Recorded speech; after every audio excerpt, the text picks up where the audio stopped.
Hello, hello, hello, and welcome to another edition of Cat Chat. We are live at Montana's Rib and Chop House. My name's Keaton Galogly, joined by head coach Danny Sprinkle. We got a number of great guests coming up today as well. Caleb Fuller is joining us. Taylor Jansen is joining us. We'll talk with head coach Tricia Binford as well. But right now we got Danny Sprinkle. Coach, how we doing? How we feeling? Doing great. Anytime you can beat the Grizz and sweep them, it's a good day for the men's and women's programs. Yeah, no doubt. That was a heck of a day on Saturday. What an atmosphere. I mean, over 10,000 at both of those games combined. That Awesome. was incredible support throughout the day. No question, and our players need that. You know, you need that energy to get through that last 10 minutes. It's such an emotional game.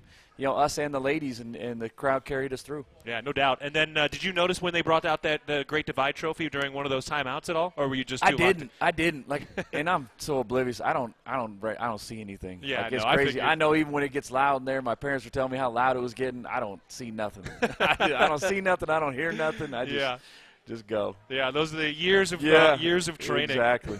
Well, let's see. So now you grew up in Helena, came and played here. But Yep. Did you grow up a Montana State fan? Like, what was your association with Montana State before you came here? You know, to be honest, not really. You know, my dad played football at University of Washington, so I was always a Husky football fan. You know, and then just kind of when the recruiting process started, you know, obviously I knew about both schools. I actually had quite a few friends go play football at University of Montana, and kid Chris Spoya went and played on their basketball team that I played with in high school. He was a couple years older than me. Yep. But it was great because, you know, I mean, Montana State, they recruited me the hardest, and, you know, and thank God they did. Yeah. And I wouldn't have it any other way. Well, we're all glad they did too. Yeah. 'Cause, Yeah. you know, I mean, that gets you back here as well. And, you know, like help us put this weekend into perspective, right? Like the fact that both y'all swept against the Grizzlies. Yep. You get both those wins. I mean, you were here with some success. You know, you leave for a long time, and you're an assistant out in California at a couple of different stops. You're watching from afar and seeing what they're doing. But, you know, what's it like now here, year 4, getting this program to where it is right now? Yeah, I mean it's where I expected to get it. You know, and I don't say that brashly or arrogantly. Like I know how special this place is. I know the fan support. I know how important it is to President Cruzado and to Leon, and I knew we had the right pieces in place to come and to make this stuff happen. And so obviously, you know, you can't do anything without great players, and we've had really good players all 4 years here. And so you know, even. You know, I tried to tell our guys last week, you know, even though the game was packed on Thursday, a lot of the reason that game was packed was because of the previous players that had played here, even before I got here. And so, you know, I'd seen that environment in the 90s and the 80s, and a lot of the fans are still the same, you know, coming to support. And so, but that's what makes Montana State special. Yeah, and it was cool. I mean, even from my perspective, kind of sitting next to you guys, you could see fans just standing up. I mean, Yeah. truly, you felt the standing awesome. room only all the way up top. Yep. It's those days are special for sure. Exactly. Well, you got to reward all those people that came through with a 72-68 win. This game was definitely unique. It was just kind of weird and a bit of a choppy flow early, but still a very entertaining game, and you get the win. I mean, we can talk about the way it was officiated, but really, you know, when you look at some of the individual performances in this game, it was really impressive. And we've been talking about Darius Brown all year with his defense, Yep. and he did it once again, another 3 steals. I think the steal that most stood out to me was when he ended up in that mismatch against Deshaun Thomas early in the game, and he was Yes. able to kind of reach around and just knock that thing away. His hands, his ability to find the basketball and not a wrist is just, it's otherworldly. Yeah, he's got really quick hands. He's really strong, and you know, we needed all those steals. You know, the other big one was where he stole it when they were kind of taking it inbounds, and then he stole it, and then that possession he hit a 3, Right. and really got the crowd rocking. And but that's what he does. You know, that's what point guards are supposed to do. You know, they're supposed to be, you know, the first line of your defense, and he's done a great job of that. Yeah, I imagine, like, just with his leadership, the way he communicates, how hard he plays on defense, like, he's got to be a coach's dream. Yeah. I mean, Caleb, he'll tell you in a little bit too. You know, I almost had to fight him a couple times in September and October to get him to guard, but he's made great strides, you know, defensively, and a lot of it is he's getting into shape. You know, obviously he was hurt all last year, right? You know, him and Robert Ford, and so, you know, just getting comfortable and and trusting their knees. That was the biggest thing for those guys to get over. Yeah, and he's doing it full blown right now, and it's been a lot of fun to watch. All right, we're going to dive deeper into this game, but we got to take a quick break, so we're going to pause for a moment. But when we get back, we'll dive deeper into the Cat Grizz win. Montana State win of that game, 72-68. So we're going to pause, and we'll be back in a moment to the Montana's Ribbon Chop House for Cat Chat, presented by Learfield.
We are back at Montana's Ribbon Chop House for Cat Chat. I'm Keaton Galogly alongside head coach Danny Sprinkle. We're talking about the one-game week that was with a 72-68 win against Montana. And, Coach, in this game, obviously a ton of free throws. You shot 41 in this game. You made 32, which was just 4 shy of the record, which also coincidentally came against Montana. But, you've talked about being the aggressor all year long, and it felt like that was one of the reasons you guys were able to get to the line so much. Yeah, no question. And, we wanted to get the ball to the paint and throw it inside. And even after watching the game, I mean, they were fouled. We should have shot more than 41 free throws, to be honest with you.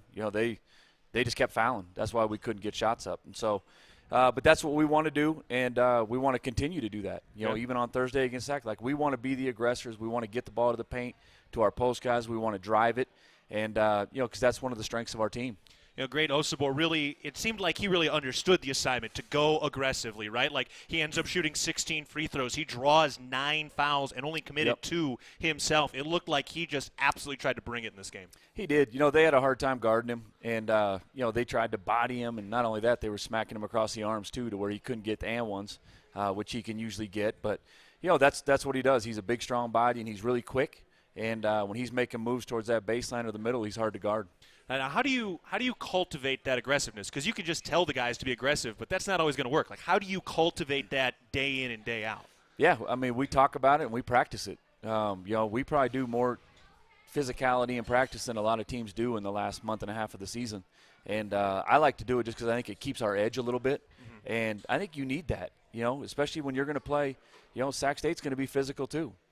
Portland State's going to be a physical game, and Eastern Washington is. And so, I don't think you can take 5 days off in the middle of the conference and then just all of a sudden expect it to happen on Thursday night. Right. And we kind of did that a little bit against NAU. And like I said, that was my fault. I was a little too soft on the guys that week, and we played like it that Thursday. And so, we got to continue to keep that edge for another 15 days. Make practice hard so the games are easy? Yeah, no question. Yeah. Obviously, Great Osibor had a great game in this one. For Jabril Bello now in the last 2 games, just 1 field goal make. He had 5 points in this game, did get a little bit of foul trouble. What are you seeing from Jabril in these last 2 games? Yeah, I memean, his scoring, it is what it is. I'm not worried about Jabril. Like, he's gonna come back. I'd be surprised if he doesn't have a huge weekend. The one thing, he still impacts the game. People are still aware of him. And when we throw that thing to it, whether they're fouling him or they're doubling him and he's kicking it out for shots, our other players, they feed off of Jabril. They eat off Jabril. And so even if he's not scoring, he's still impacting the game, especially defensively, his toughness on the block and things like that. Well, it's going to be his last 2 games at the Brick coming up this weekend. Jabril Bello, Caleb Fuller going through senior day on Saturday. What's it going to be like saying goodbye to these 2 seniors? It's going to be hard. I mean, Caleb, he's only been here for a year, but he's meant a lot to, to me, to our staff, to our program, and our fans. And, and obviously Jabril spent 4 years. I've never coached a game without Jabril. Right. And, so that'll be a lot different next year. But, it happens. Life goes on, and he'll probably be glad to get rid of me. Yeah, maybe. Man, we'll see. Yeah, exactly. No, that's going to be fun. It's going to be special, and then on through that. And we will have one more show next week. Next week will be our final Cat Chat of the year on that Tuesday after we get back home from the Eastern Washington game on Monday, and then off to Boise for that following week. But to wrap up, kind of talking a little bit about this game, I did want to talk about one other individual performance in Tyler Patterson. He's got 4 games now of multiple 3-point field goals hit, and he was one of those guys. He was on Anon Moody a bunch in this game, who's a very difficult guy to guard. Looked like he had some really big moments in this game for you. He did. He had, 2 threes that, the one at the end of the half was huge, and then he hit the first one of the second half. And so, when he's making shots like that, we're really hard to defend. And, like I said, we need him to continue to make these next 3 games, and into the tournament. We need our guys to start making some of these threes because it just opens up the game for everybody. Yeah, well, and we saw it in this game, 6 of 15 from 3, 4 of 6 in that second half. And we've kind of talked about this, but guys still aren't forcing it. And even when you do hit some, it's not like guys are coming up with a lot of these heat checks. It's just it does seem like they're taking these shots in rhythm. Yeah, I mean all the shots, and not only threes, the ones we missed. Like, we missed open shots. Like, we got exactly the shots that when we could get a shot up where they weren't fouling us, we actually had clean looks.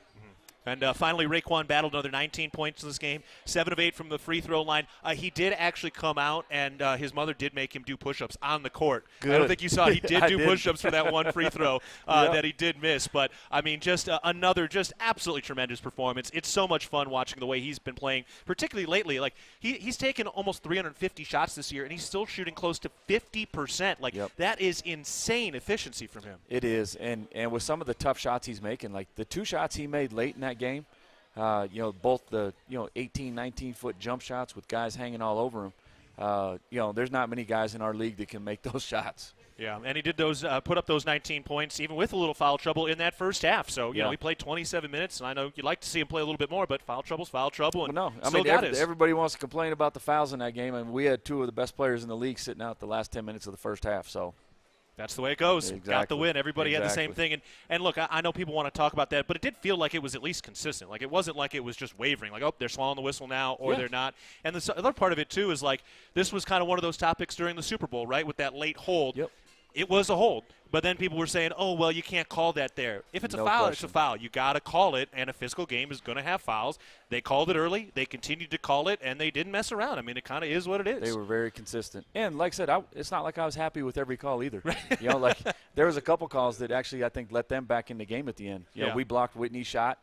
They called the foul. They got 2 free throws. They called the foul on Raekwon at the end where he was getting grabbed. And so, you know, but the refs, they have one of the hardest jobs No in doubt. the country. And, you know, I thought they did a great job. You know, it's an emotional game. And, you know, I thought they handled me and Coach DeKeer both really well. And, you know. It's the way it goes. Exactly. And, you know, like you said, it's so hard, and it's more of an art than a science. Like, it's so hard to see that stuff. Especially as fast and as quick as players are nowadays and as big and as strong. I mean, they got a hard job. No doubt. All right, final point here. So Sac State is coming up next on Thursday. Y'all got the win there earlier this year. You handed them their first home loss of the season with the win there. Had the 17-point lead. They came back a little bit. Raekwon Battle closed it out with a 32-point performance. What are some of the keys for this game coming up on Thursday? Yeah, you know, I mean, they have a gigantic guy in the middle, Callum McCray, you know, 7'1", 280, and he's a really good player. But they got some great athletes around him. They got some dangerous scorers on the perimeter, and so we're gonna have to continue to get better. We're gonna have to rebound the basketball a lot better than we have been. And you know, they're the number 1 offensive rebounding team in the conference, and so that's going to be a big emphasis come Thursday night. No doubt. So at 7 o'clock on Thursday, 4 o'clock on Saturday against Portland State, and then at Eastern Washington on Monday at 7 o'clock, and the regular season is over. How about that? Back to tournament time. How about that? All right. Well, that'll wrap it up, Coach. Appreciate the time and the insight. You got it. Go Cats. All right. That's head coach Danny Sprinkle. We're going to take a break from Montana's Ribbon Chop House. This is Cat Chat from Learfield.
We are back at Montana's Ribbon Chop House for Cat Chat. At Montana's Ribbon Chop House, our staff is dedicated to creating extraordinary experiences that raise the bar in each of our communities. Enjoy premium steaks, fresh seafood, and award-winning baby back ribs. We look forward to sharing a little Rocky Mountain hospitality with you.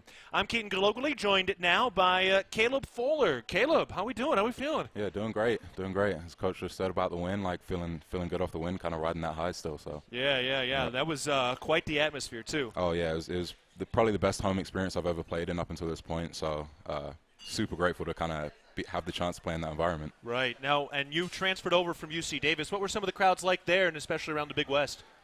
It's a lot different. Definitely UC Davis is a predominantly academic school, and students aren't really invested in their sports and stuff. Definitely not basketball. Definitely, they come out to football sometimes, but we'd mainly get some of the locals and stuff. We'd kind of average crowds of like 1,500 to 2,000 and stuff. So it was good noise in there, a good atmosphere, but definitely nothing like Bozeman's shown me. Yeah, almost 7,000, man. That's some professional level crowds there. Yeah. Well, let's talk about how you came from UC Davis. First of all, you came over from England, and you had 4 full years at UC Davis. Had a great year there last year before going into the transfer portal. What had originally drawn you to UC Davis? Well, it's funny. So I actually lived in a house in Barking Abbey. It's the same school that Jabril went to, and I lived there with 10 other basketball players. My roommate had committed to a school in California, and 3 other people in the house had committed to schools in California, which is pretty rare coming from England. So as soon as they did that, I kind of had my mind set on California. And there was a player by the name of Luke Nelson who went to UC Irvine, and that kind of drew me into the Big West. I pushed hard to go to Irvine. It kind of didn't work out. Davis came knocking. I toured the campus and loved it. So that's kind of what drew me to the Big West and specifically Davis. Yeah, how was what was California like coming from England? Like, did you have like preconceived notions about what it was going to be like? Yeah, it's funny because I actually thought the whole of California was going to be like LA. Oh yeah. And I went up to Northern California, about 20 minutes from Sacramento, and it's definitely not like LA. But yeah, I love the weather. I love the location. Kind of love the people and stuff. So. I took a fond liking to California, but it just wasn't what I was expecting. I was expecting beaches and kind of got mountains. So yeah, it definitely changes over there. Then they've got plenty of farm town, and they got plenty of others like snow, and it's a place to be sure. Now you went to the same school as Jabril, so what was your guys' difference in terms of years? Like how much were you guys interacting? So Jabril left the year before I got there, but I was hanging around the school in the summer, and I kind of knew I was going to go there. So me and Jabril had played a lot in the summer together, and Jabril stayed in the house that I eventually moved into, so we was around each other a lot. The summer that I got there, and then the summer before I went to Davis, Jabril would come back, so I'd got familiar with Jabril then as well. So you've kind of seen his game grow a lot. Yeah. Oh my God. Yeah. Yeah. Well, tell us a little bit about what kind of player he was before he really turned into what he is now. Like he had huge potential. He's always had his size and stuff, and he'd always be able to throw one down, but his hands weren't fully developed. He'd still miss some layups and stuff, and he didn't really understand the game. Definitely not as much as he does now. And then I followed him in JUCO and stuff, and watched his progress there, and was happy when he committed to Montana State to see him go D1 and stuff. And I mean, I followed his career, and to say that I could have predicted that he'd be what he is now, I wouldn't have said that. So, but playing with him this past year, I see how much work he's put in and how much work he continues to work on his game. So, I'm not surprised now that I can see it up close, the work that he's putting in. What was your exposure to basketball at that time? Like, how did you get into it? Obviously, it's not a huge basketball culture over there, but it obviously is building, and there's quite a culture here now with it. But what was your initial early exposure to basketball? Yeah, I mean, I can credit that to my 2 older brothers. I got 2 older brothers that were extremely good at a young age and got into basketball. I tried to play football or soccer, as you'd call it, from a young age, as kind of all English kids do, but it turns out I've got 2 left feet and can't kick a ball straight. So I knew that wasn't going to pan out, and then started to grow, and it just got filtered under the umbrella of basketball and kind of followed in my brother's footsteps. So that's what really pulled me in initially. And then, again, I was bigger than all the other kids and a little bit more talented. So I started playing well, and then when you're playing well in the sport, you just fall in love with it. So that's kind of how it started. What did you watch? Like, did you watch a lot of basketball growing up? Not really, not too much. I'd watch highlights, like numerous highlights on YouTube and stuff like that, but in terms of actually watching games live, they'd always air at the NBA games would always air at 2 a.m., 3 a.m. in England. So my mom would let me stay up for 1 on a Saturday night, but other than that, I've got school. She's not letting me stay up. So I'd stay up for those, and then the All-Star weekends, I'd stay up for those. But then just consuming highlights. I was always watching highlights. Yeah, man, that must have been tough when you're a kid and you're trying to stay up till 2 o'clock in the morning. Yeah, some of the Sunday broadcasts happen like a little bit earlier. Okay. So like those ones on a Sunday, you get a game at like 6 p.m. You're like, oh my God, this is prime time. Yeah. Yeah, for sure. Hey, that's what we get over here all the time. Yeah.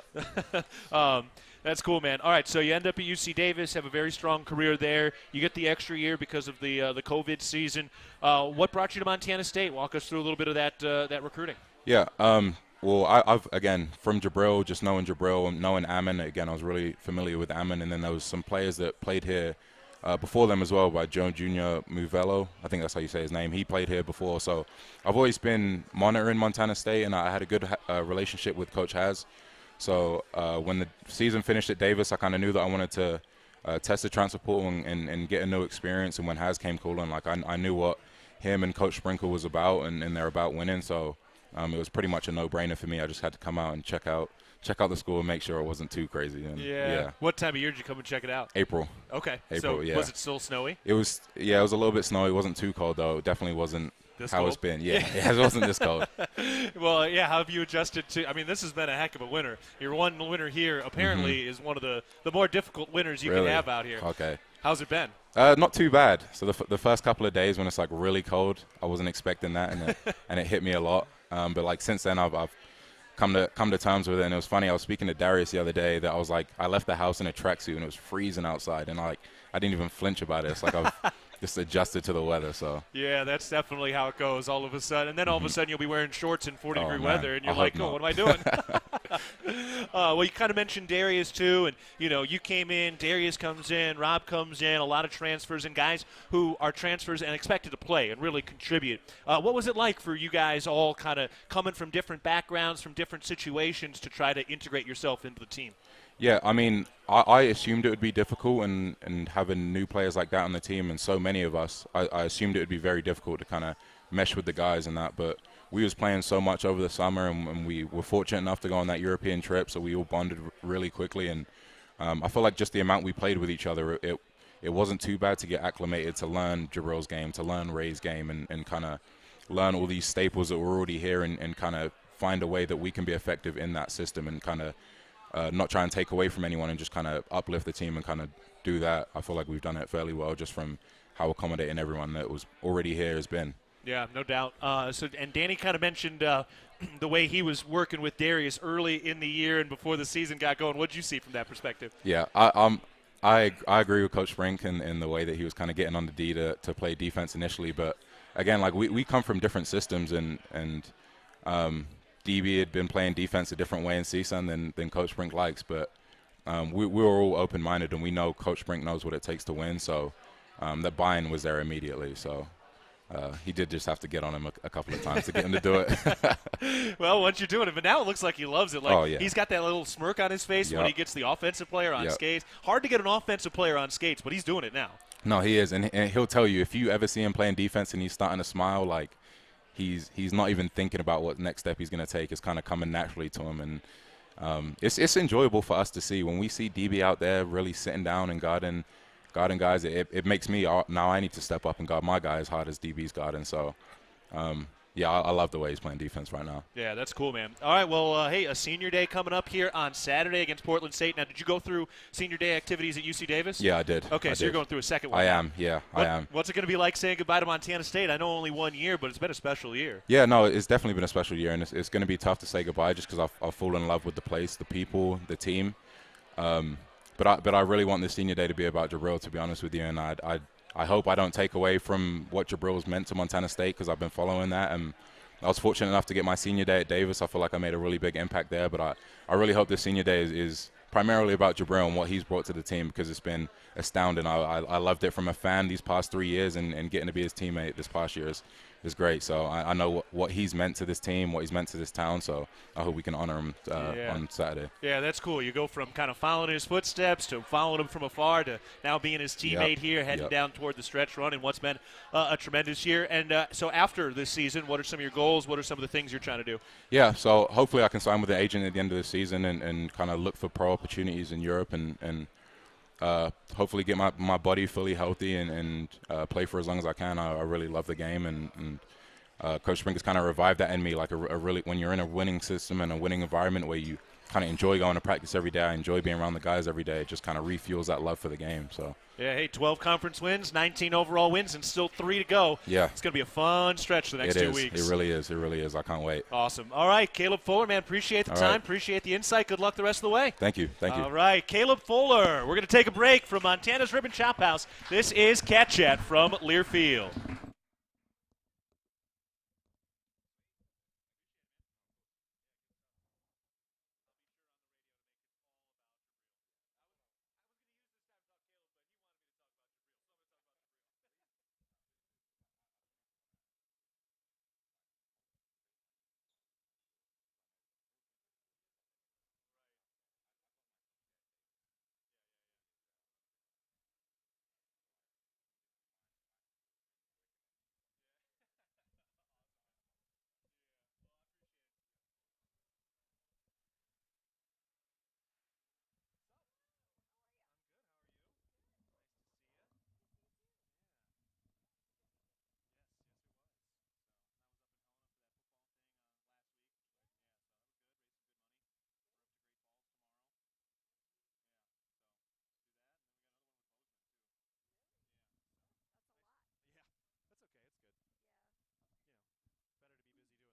was the first one I got to do because they had asked me to do the one in the fall, but that was before the first football game, and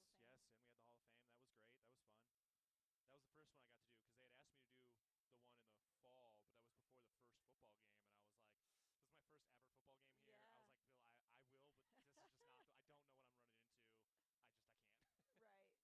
"This is my first ever football game here."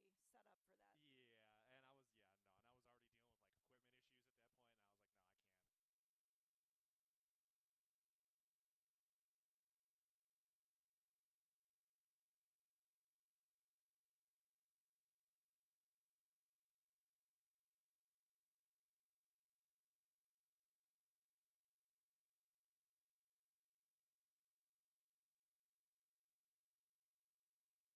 know what I'm running into. I can't." Right.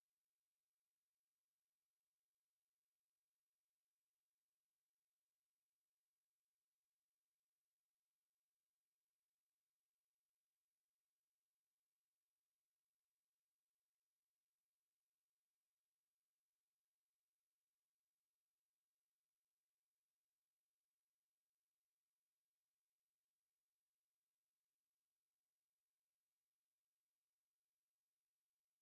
definitely want to be set up for that. Yeah, and I was no, and I was already dealing with like equipment issues at that point, and I was like, "No, I can't."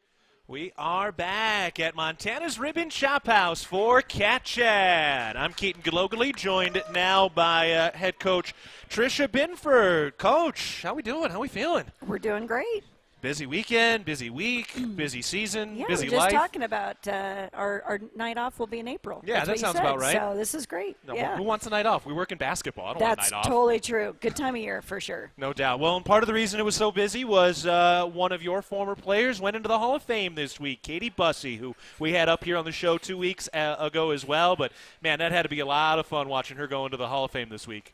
So much fun. So proud of her. She put everybody to tears. Her speech was beautiful. And it was really neat to have her compliment and thank every coach she had had over the course of her career. And yeah, just a great evening with a lot of special players that have all left an amazing legacy at Montana State. Yeah, it was cool. It was great. You're right. Her speech was tremendous. She is really good. quite the speaker. She is, yeah. She definitely has a coach's voice, so she's used to getting up in front of people, and she definitely has always risen to the occasion. She's clutch, so she was certainly clutch in her speech as well. Yeah, no doubt. And it was interesting too, listening to her talk, and even a lot of the other Hall of Famers. Just how many people talked about the hardships they went through in their college careers. Like, there were so many people who were going in who they didn't just walk in here and all of a sudden they dominated straight through for 4 years.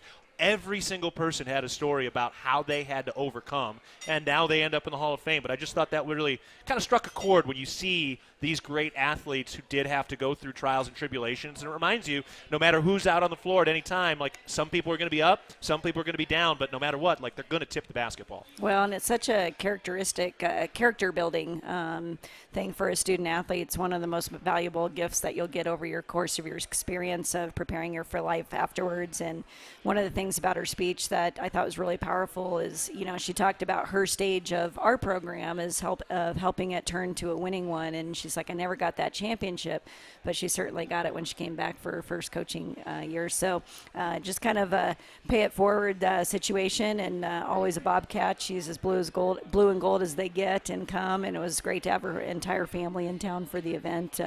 But yeah, all the speeches were really good. I won't lie, I might have snuck out a little bit early to prep for the Grizz game the following day. But yeah, it was just a really special weekend with a lot of former Bobcats. We had that alumni team, the 92-93 championship team in town as well.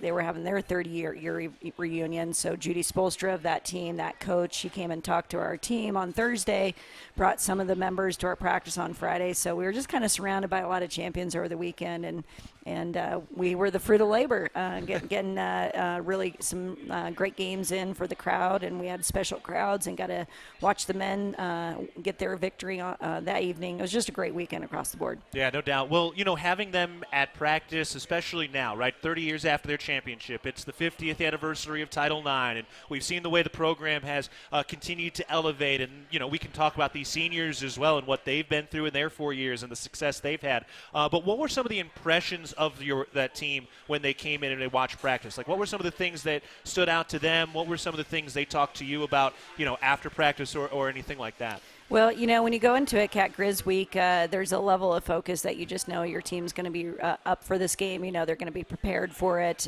We had so much energy. I'm just like, okay, let's just make sure we've channeled our energy in the right things.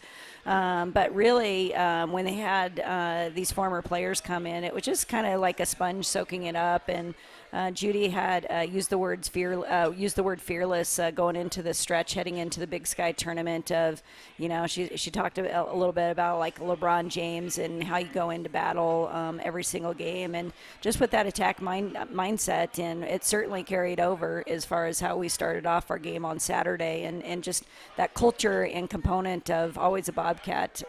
We just had that throughout the weekend. It was really special. Yeah, that's cool. And, you know, now we're at a point where, you know, you do have championship teams that are coming back for a 30th anniversary and that sort of thing, which, you know, wasn't always the option, right? Like, there was a long time when you didn't have that opportunity.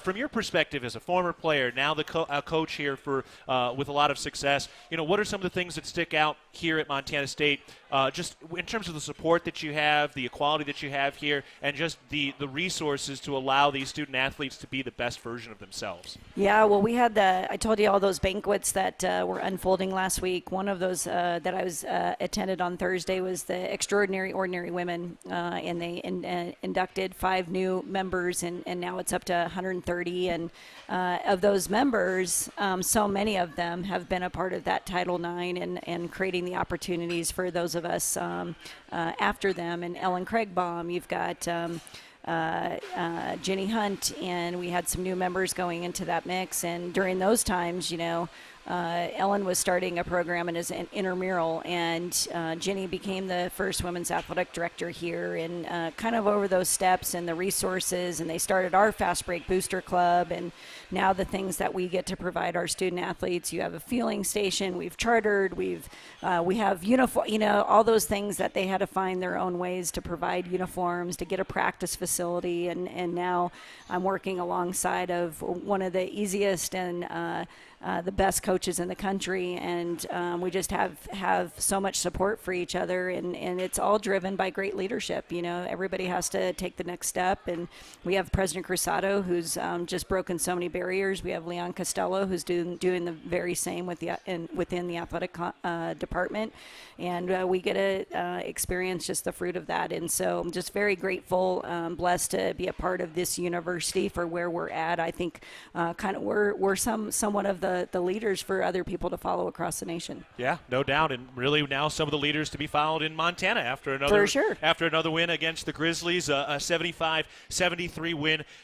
Watching this game, I felt like the depth and how many different skilled players you have really showed out, right? Cola Badbear got off to that great start. Lexi Deaton had the terrific third quarter. Darian White, after a slow shooting start, she started like 3 of 11, still finishes with 19 points, but it kind of almost felt like whack-a-mole if you're an opponent, right? Like, we try to slow this person down, now we got to slow this. It really just seemed like a team effort, and somebody stepped up in a different quarter throughout the night. Yeah, we take a lot of pride on just not losing a beat when we rotate somebody off the bench, because we're going to keep fresh legs. We're going to keep different skill sets, like you said, out there. I can bring in a variety of post players that bring in very different things than what Cola and Lexi provide, and then what Mara and Taylor provide, and the same thing with the guard play, what Leah provides versus Maddie Jackson provides versus KJ versus Grace Beasley. And right now our rotations is just getting us a great punch across the board.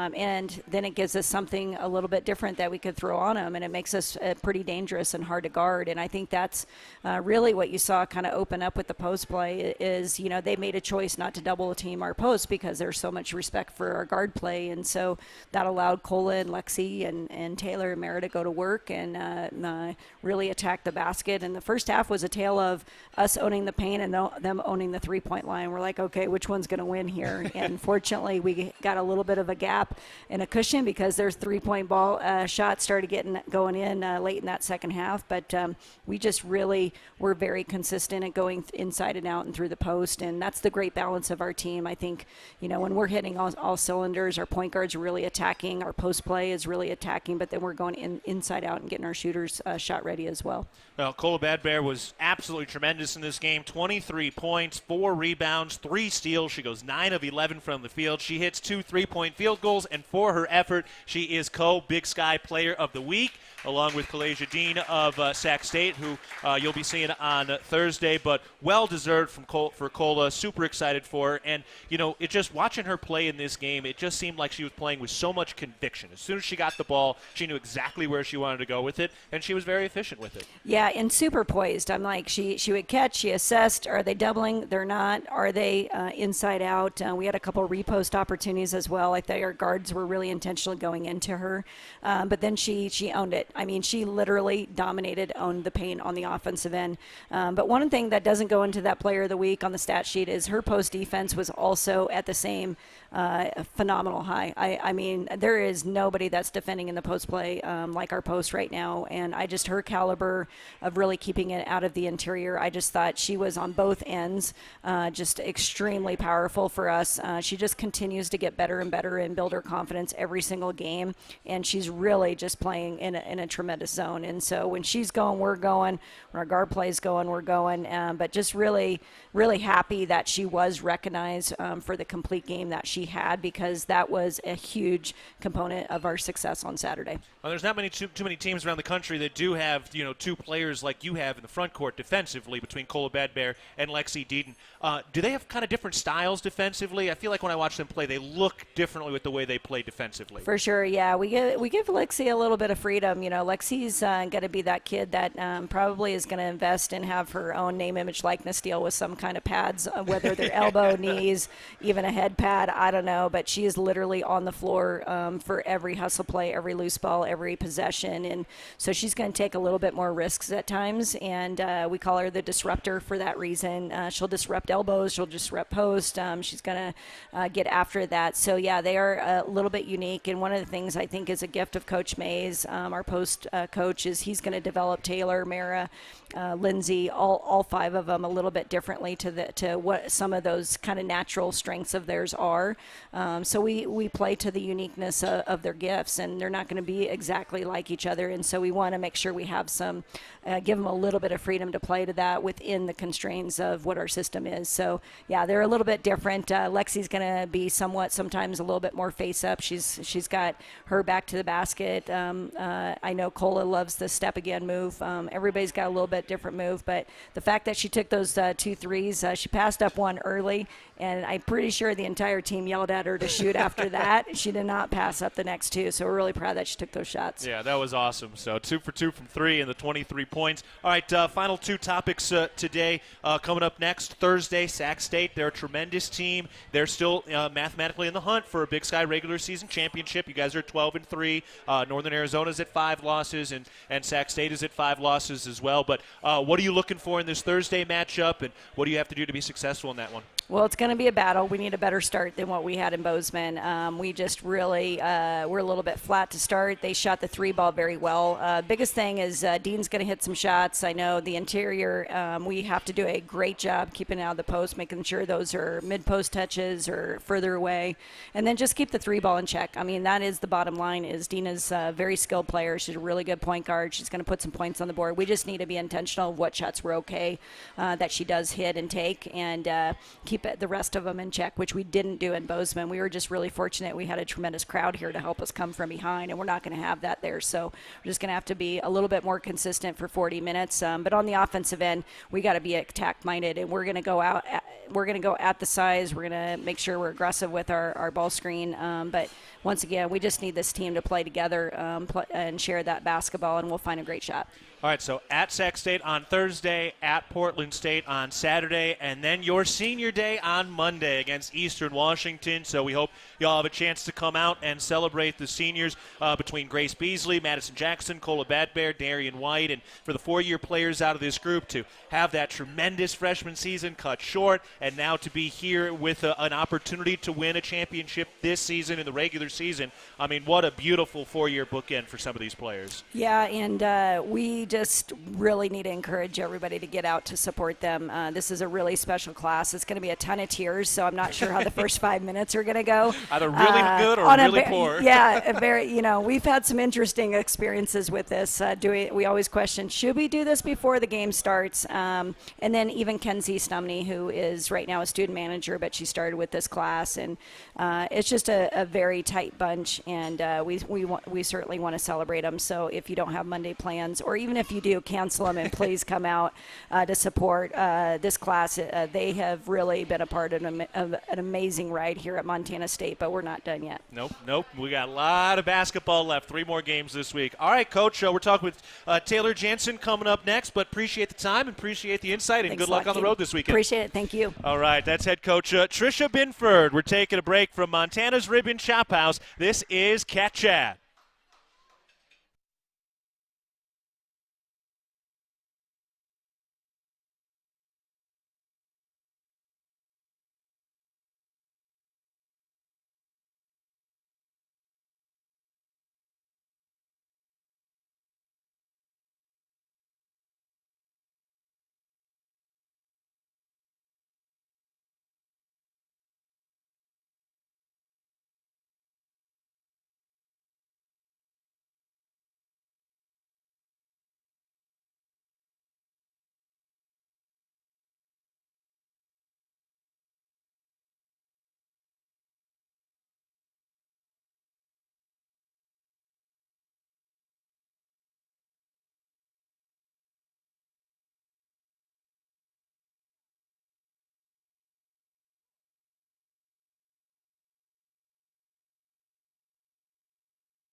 We are back one final time at Montana's Ribbon Chop House for Cat Chat. Montana's Ribbon Chop House has been serving Rocky Mountain communities for over 20 years. Our ability to grow has come through our commitment to Rocky Mountain hospitality, a concept which incorporates a casual attitude with our commitment to loyalty, safety, service, and quality food. We hope you'll be our guest at one of our Montana locations soon. We also remind you that Universal Athletic has been a proud supporter of Bobcat Athletics for over 75 years. Shop their great selection of Bobcat apparel and accessories for all your game day needs. Shop in-store at their North 7th Avenue location or online at shop.msubobcats.com. All right, we're in our final segment, and a reminder, next week is our final show. So we'll be back here one final Tuesday next week for our last Cat Chat of the year. I'm Keaton Galogly, joined now by junior Taylor Jansen. Taylor, how we doing? Good. It's a great night here in Bozeman. Just a little snowy and cold, but can't beat that. Just the way we like it. Yes. You know, if it wasn't snowy and cold, it would be a little weird, right? Exactly. Yeah, so that's good. Now, how are you driving in the snow? Like, you comfortable in it, or are you just not something you like to do? Coming from Minnesota, I grew up in it, so I'm a little more comfortable than Leah, who grew up in Texas, but still get a little nervous when the roads are glare ice. Yeah, that is true. They do definitely use more salt in Minnesota than they do Yes. here. Yeah. Definitely. Sand here, Yeah. salt in Minnesota. Yeah, that sounds about right. Well, tell us a little bit about more about where you grew up in Minnesota. So, in relation to Minneapolis, because I think that's where most people Yeah. think of Minnesota. But what kind of town did you grow up in, and what part of the state? So I grew up about 20 minutes south of Minneapolis, in Rosemount. It's about 25,000, which is considered small for Minnesota, not Yeah. Montana. Yeah, it was a nice community. Played basketball all my life, and happy I made it out here. Yeah. What kind of basketball did you watch growing up? They do have a WNBA team in Minnesota, too, and obviously the Timberwolves. But what was some of the basketball you watched growing up? Who were you a big fan of? Definitely watched both the Lynx and the Timberwolves, but my dad's a huge Wisconsin Badgers fan, so men's basketball college was definitely always on TV for us. Yeah, for sure. Mm-hmm. Okay, and so were you watching the Lynx then when they had like Amaya Moore and like Lindsay Whalen and like Yes, some of them? Yeah. in their prime era, yes. Yeah, they won a lot of championships, Yeah, those two. no, it was definitely fun to watch them growing up and just like look up to them and who they've become. Yeah, no doubt, especially what Maya Moore is doing, and then Lindsay Whalen's coaching at Minnesota now Yep. too. So yeah, there's a lot of opportunities, and as you kind of mentioned, did that kind of inspire you and just like prove that it's okay to do this stuff? Yeah, it was just good to have role models that were doing good outside of basketball, not just in basketball, to look up to, just for life in general, not just like, Right. you know. Basketball is one thing, but it is only one thing. There's Yes. a lot more in life. Well, what are some of the things that you're interested in then outside of basketball? What are you studying, and what are some of the things you're doing in that regard? Yeah, so I'm majoring in finance and minoring in international business and econ. So I got a lot going on in school. Outside of school, I like to hike, be outside, spend Okay. time with friends. Yeah. Got good hiking recommendations around here? I'd say my favorite is Sacagawea Peak. Ooh. Did you do that from which side? Like from the Fairy Lake side? Or Yeah, from Fairy okay. Lake. Yeah. Yeah. How hard is that one? It wasn't too bad. I did it my freshman year, so Okay. it was harder for me then. I think it'd be a lot easier if I did it now. Yeah. Since I'm used to the elevation. Right. But yeah, it's a great hike and it's beautiful. Oh, yeah. That's got to be a terrific view of the valley, too. Yes, Yeah. on both sides. Yeah, right. Yeah. That's cool. All right. Well, I'm going to put that one on the list. All right. Well, let's talk about the season for you so far. Some good moments, some good games as well. What's been your journey through this season like? What's it been like, and where are some of the areas you've grown throughout the year so far? Yeah, I think the past couple years I've kind of established myself in the conference as a three-point shooter, so I think that's been taken not off the board, but it's been being guarded better than it was my first couple years. So I've been trying to grow more my defensive side, being able to guard the guards on the perimeter, and then stronger posts in the post as well, and just being able to adapt from playing both inside and outside Right. over the past couple years. Yeah, I mean, it's tough. Positionless basketball is kind of the era we're in Yeah. right now, right? I mean, and especially in high school, like, how much were you actually guarding around the perimeter?